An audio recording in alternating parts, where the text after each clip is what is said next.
segala yang datang dari Allah itu tidak mungkin buruk. Tidak mungkin. Kenapa kita diminta untuk taat dengan mutlak? Karena segala yang datang dari Allah pasti baik. Ya, pasti baik. Karena Allah menurunkan segala maslahat sesuai kebutuhan kita. Cuma manusia kadang-kadang, menginginkan sesuatu dengan pikiran pendeknya yang bukan kebutuhannya. Al-Baqarah 216. Agak pelan-pelan kita ya.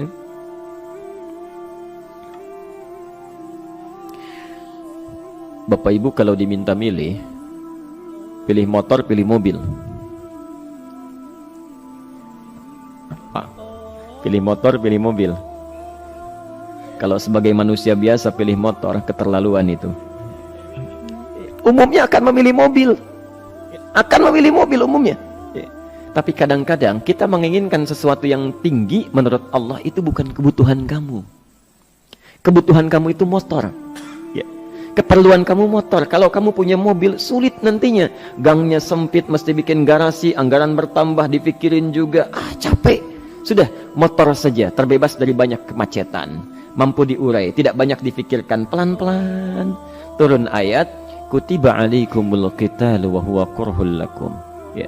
Diwajibkan atas kalian berperang. Dulu orang diminta jihad gelisah. Ya. Gelisah. Nah, kalau ada perintah Allah yang melahirkan kegelisahan, ini maknanya.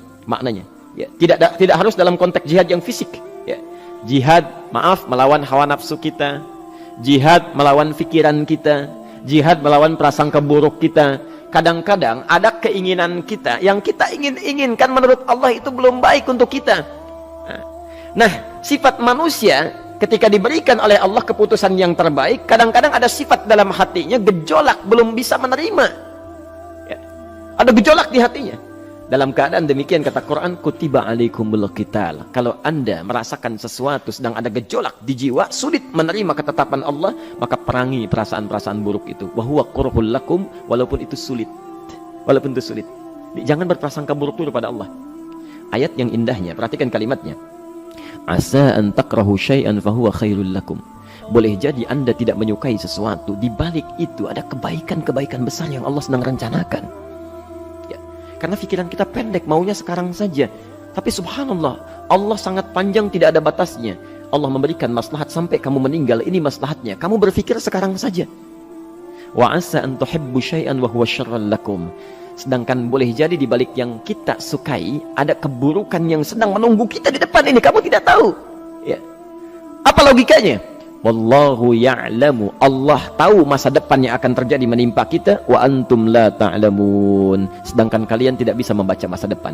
Ya. Saya punya adik perempuan datang lalu meminta doa. Kak, saya ingin tes katanya. Ya, di salah satu bank. Kemudian sudah pada tahap akhir yang menurut hitung-hitungan manusia dan perkiraannya insya Allah lulus. Karena tidak ada alasan apa-apa lagi untuk tidak meluluskan. Baik, bismillah kita berdoa. Tapi doa kita seperti dibimbing oleh Quran, tidak minta dunia saja. Ya. Jadi dunia baik, Al-Baqarah 201. Rabbana atina fid dunya wa fil akhirah. Ya. Dunia minta baik, akhirat minta baik. Tapi aturan dunia dan akhirat ini jangan disebandingkan, rugi. Dunia itu kecil, ya, akhirat lebih besar. Dunia itu kecil. Makanya diatur di Al-Qasas ya, ayat 77 sampai 78 itu aturannya wabtaghi fima atakallahu daral akhirah wala tansa nasibaka minad dunya. Minta seluas-luasnya akhirat, tapi dunia jangan berlebihan. Ya. Sekedar mencukupi kebutuhan kita saja. Ya.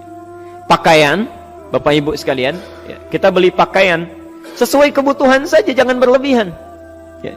Cukup ketika kita akan sholat, layak, indah dalam pandangan Allah. Ketika kita akan bermuamalah, bagus, tidak mengecewakan orang lain, sudah. Maka waktu selebihnya, ketika kita mencari sesuai kebutuhan, waktu selebihnya bisa digunakan untuk memperbanyak ibadah. Tidak banyak energi terbuang, uang juga terbuang, tenaga juga terbuang. Bayangkan kalau keinginannya macam-macam. Wah, ingin baju terbaru, ingin tasnya Hermes, mereknya dari Paris, sekarang juga mesti dibeli. Wah, uangnya sudah 400 juta keluar, tenaga mesti keluar, beli tiketnya macam-macam dan sebagainya. Habis waktu untuk mengejar dunia, ibadah tertinggalkan. Di rumusnya dunia itu secukupnya saja. Nah, yang paling menarik, Kita doakan supaya Allah memberikan kebaikan dunia dan akhiratnya yang paling utama. Maka datanglah dengan lesu mengatakan, saya tidak lulus katanya. Kenapa? Saya bilang, saya tidak tahu, saya sudah berusaha. Tapi konon kabarnya, saingan saya adalah anak salah satu pejabat. Masya Allah. Saya bilang, kamu jangan bersedih. Kamu menginginkan sesuatu dengan pikiran pendek, Allah pasti memberikan yang terbaik yang tidak terlukiskan nanti. Subhanallah, pekan beberapa hari setelah itu, muncul berita, ternyata dia diterima di bank syariah. Dia menginginkan sesuatu yang diinginkan, Allah menginginkan lebih dari apa yang dia harapkan. Dikasih bank syariah, di situ terjaga, meningkat keagamaannya, terjaga hijabnya, segalanya, dan disitulah kemudian diarahkan untuk menemukan jodohnya. Masya Allah. Dia berpikir saat itu Allah merencanakan masa depannya. Ya. Jadi apa yang Allah sudah rencanakan pasti baik, Pak, Bu. Jadi tadi dari salat subuh yang pertama kali ingin disampaikan adalah, coba dilihat sampai subuh ini, adakah aturan Allah dan Rasulnya yang sampai subuh ini pernah kita langgar, pernah kita ragukan? Barangkali itu yang membuat kehidupan kita sulit. Ya. Allah, Rasul membuat aturan. Dan ada 4 tipikal orang, ya, 4 tipikal orang bila dihubungkan dengan aturan yang Allah dan Rasul sudah buat itu. 1, ada yang ikut aturan. Maka orang seperti ini kata Quran, yuridullahu bikumul yusra wala yuridu bikumul usra. Al-Baqarah 185. Allah menginginkan kemudahan, tidak menghendaki kesulitan dalam hidupmu. Ya. Maka dibuat aturan, yang ikut aturan Allah pasti mudah hidupnya. Ya, pasti mudah hidupnya. Ya. Rizkinya mudah, hidupnya mudah, nyaman, enak. Ya. 1, ada yang ikut aturan. Yang kedua, ada yang keluar aturan. Ya. Ini pasti repot. Pasti repot. Di awal-awal seperti menyenangkan, ujung-ujungnya repot. Allah bilang, jujur, jangan berdusta. Kalau dusta celaka. Wailul lil mukadzibin. Celaka bagi para pendusta. Dia keluar aturan, dia berdusta. Awal-awal memang nikmat. Besok. Ya. Pak, ini amplop siapa ya? Ya. Maaf Pak, ini amplop memang ini khusus Pak, anggaran tertentu, tidak ada kaitan dengan proyek ini. Padahal ada kaitan dengan proyek, dia sisihkan untuk kepentingan pribadinya. Bohong.